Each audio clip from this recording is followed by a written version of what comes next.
recovery for me is not to do with drink or substances.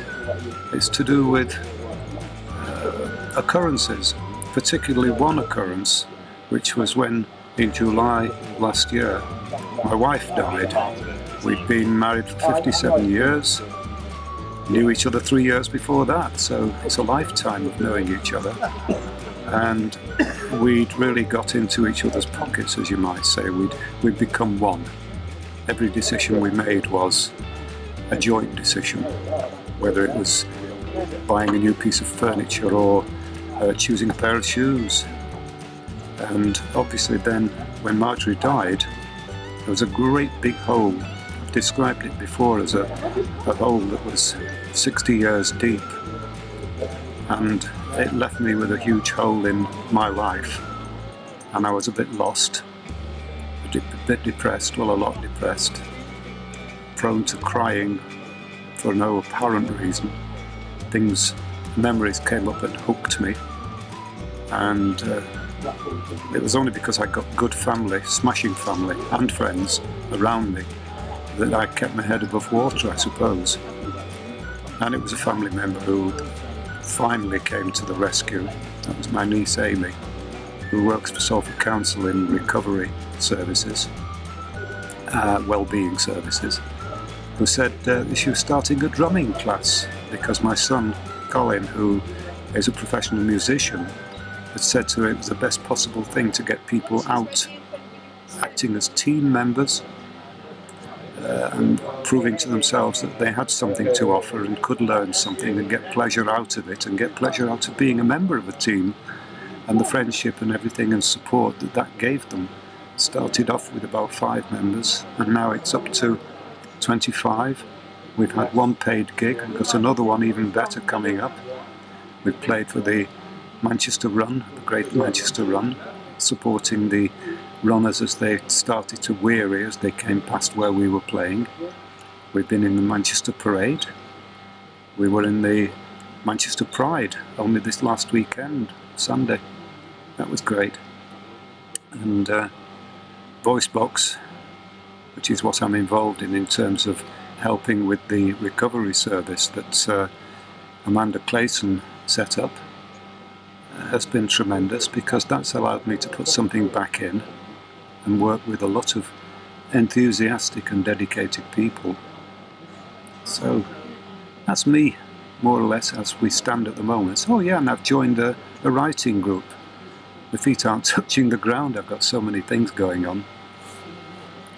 So I don't know if you want to ask me anything else. I'm just about done here otherwise.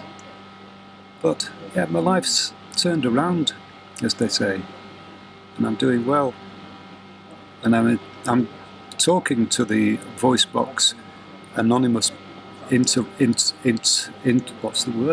interrogator, simply because I've been pushed into this tent and confronted with this screen, and I find it quite a fascinating thing. Very friendly because you can talk to yourself in a better way than talking to yourself at home. You feel that there is somebody listening, and there's no threat. There's no compulsion to talk. You can leave long silences if you want to. And there'll be nobody impatiently saying, well, what are you going to say? What's next? And I'm tired of waiting for you. It's funny, actually, the way you can be a member of a family and yet you can be quite lonely. I was the firstborn of 5, and so I was always the one who was expected to lead the way and be the trailblazer, and there were great expectations, and it's a lonely situation to be in when you've got nobody to compare notes with. So I was very lucky.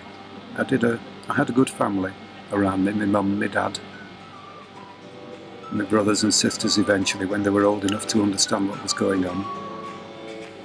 And then just as I started earning reasonable money, I left home to get married, and my mum never forgave me for it. Well, she did actually.